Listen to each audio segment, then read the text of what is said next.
Hi friends, welcome to Karanya's kitchen.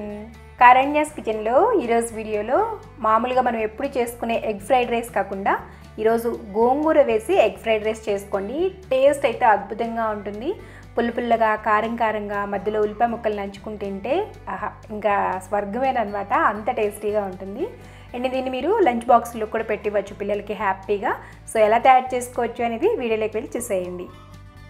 Gongura egg fried rice prepare చేసుకోవడానికి ముందుగా stove మీద ఇలా ఒక కడాయిని పెట్టుకుని అందులోకి ఒక గుప్పెడంతా గోంగూర వేసుకోండి. కొంచెం ఎక్కువ వేసుకున్నా పర్వాలేదు పులుపు ఇష్టపడేవాళ్ళు. నేనైతే గుప్పెడు కొంచెం వేసాను అనమాట.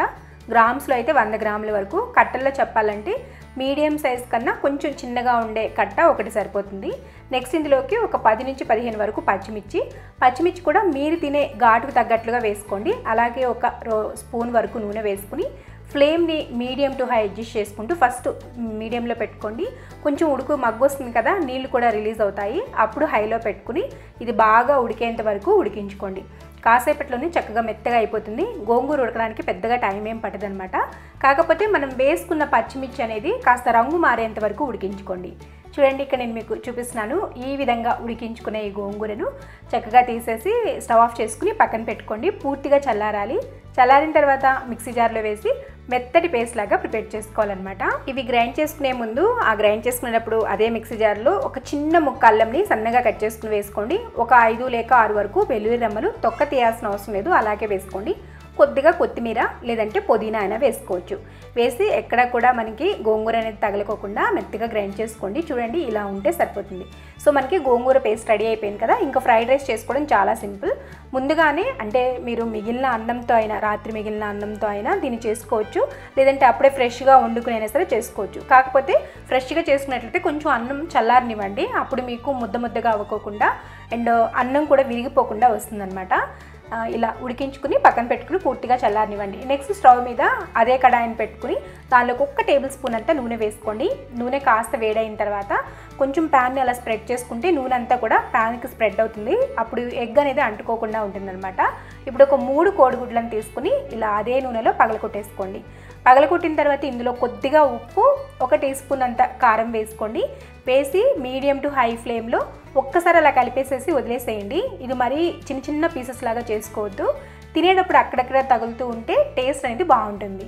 సో ఇలా ఉప్పు కారం వేసి కాసేపు అలా వదిలేసిన తర్వాత కాసేపటికి గట్టి పడుతుంది. అప్పుడు మనకి పీసెస్ అనేవి పెద్దగా వస్తాయన్నమాట. రెండో వైపుకి అటు ఇటు కొంచెం తిప్పుకుంటూ కాస్త మనం ఎగ్ పొరిట ఎలా వేసుకుంటామో అలా వేసుకుంటే సరిపోతుంది. కొంచెం పెద్ద పీసెస్గా కట్ చేసుకోండి అంతే. సో ఇలా ఫ్రై చేసుకునే ఎగ్ పొరిటిని తీసేసి ఒక ప్లేట్లోకి వేసి పక్కన పెట్టుకోండి. నెక్స్ట్ అదే కడాయిలో 2 టేబుల్ స్పూన్ల వరకు నూనె వేసుకోండి. నూనె కాస్త వేడైన తర్వాత 1 ఇంచు చెక్క, ఒక 2-3 లవంగాలు, 2 యాలకులు, ఒక బిర్యానీ ఆకు, అలాగే బండ పువ్వు అని అంటారు, స్టోన్ ఫ్లవరు, అది కొద్దిగా వేసుకోండి. ఇది కాస్త నూనెలో ఫ్రై అయిన తర్వాత ఇందులోకి ఒక పెద్ద సైజు ఉల్లిపాయని ఇలా సన్నగా బారుగా కట్ చేసుకుని వేసుకోండి. అలాగే ఒక 2-3 పచ్చిమిర్చిని కూడా వేసి, పచ్చిమిర్చి ఏంటంటే మనం పులుపు చేస్తున్నాం కదా, కాస్త కారం ఉంటేనే టేస్ట్ అనేది బాగుంటుంది. మరీ చప్పగా చేసుకున్నారంటే అంత టేస్ట్ అనిపించదు అనమాట. కాబట్టి మీరు దానికి తగ్గట్లుగా కారంని అంటే పచ్చిమిర్చిని అనేవి యాడ్ చేసుకోండి. వేసి ఫ్లేమ్ని హైలో పెట్టుకుని మధ్యలో కలుపుకుంటూ ఇవి లైట్గా గోల్డెన్ కలర్ వచ్చేంత వరకు ఫ్రై చేసుకోండి. ఇలా కాస్త రంగు మారుతున్నాయి చూసారా, ఇలా గోల్డెన్ కలర్లోకి వస్తున్నప్పుడు ఫ్లేమ్ని సిమ్లో పెట్టుకుని ఇందులోకి మనం ముందుగా గ్రైండ్ చేసి పెట్టుకున్న గోంగూర పేస్ట్ వేసి ఇందులోనే మీ రుచికి సరిపడినంత ఉప్పు వేసుకోండి. మనం గోంగూర ఉడికించేటప్పుడు ఉప్పు వేయలేదు కదా, సో ఈ టైంలో యాడ్ చేసుకోండి. రైస్కి గోంగూరకి సరిపడినంత. అలాగే 1 పావు టీ స్పూన్ అంత పసుపు వేసుకుని ఫ్లేమ్ని మీడియం టు హై అడ్జస్ట్ చేసుకుంటూ మధ్యలో కలుపుకుంటూ గోంగూరని మరి కొంచెం సేపు ఉడికించుకోవాలి. పెద్దగా టైం పట్టదు ఇక్కడ, ఎందుకంటే ఆల్రెడీ మనం ఉడికించుకున్నాం కదా. మీరు డైరెక్ట్గా గ్రైండ్ చేసి పేస్ట్ వేసారంటే కొంచెం పచ్చివాసన లాగా వస్తుంది, అంత బాగా కూడా ఉడకదు. ఫస్ట్ ఉడికించుకుని ఇలా గ్రైండ్ చేసి మనం పేస్ట్ వేసుకున్నామంటే టేస్ట్ బాగుంటుంది, ఫ్లేవర్స్ కూడా ఎన్హాన్స్ అవుతాయి. ఇలా బాగా ఉడికి దగ్గరికి వచ్చిన తర్వాత ఇందులోకి 1 టీ స్పూన్ అంతా జీలకర్ర ధనియాల పొడి 2 కలిపి వేస్తున్నాను.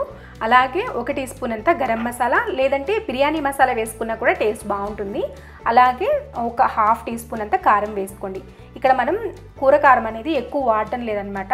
మెయిన్గా మనకి కారం అంతా కూడా పచ్చిమిర్చి నుండే రావాలి, అప్పుడే టేస్ట్ అనేది బాగుంటుంది. వేసి ఒక్కసారి కలిపేసుకుని ఇందులోకి మనం ముందుగానే ఉడికించి పెట్టుకున్నాం కదా అన్నము, అది వేసుకోండి.